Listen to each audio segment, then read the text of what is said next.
Okay guys, how are y'all doing today? So in this video guys, I'll be showing you how to bypass your seat safety switch so that you can leave your blades engaged while you get off your mower. So to do that guys, first we need to lift our seat and locate these two wires here, and this is for a 2013 Troy-Bilt Bronco. I'll leave the part number, the model number in the description guys.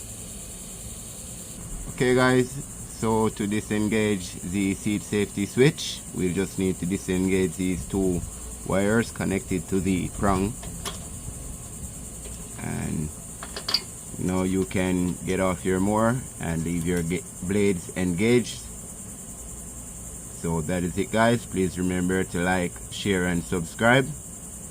Thanks to all our viewers, thanks to all our subscribers. You all are greatly appreciated. God bless you all. I see you all on the next one. Thank you.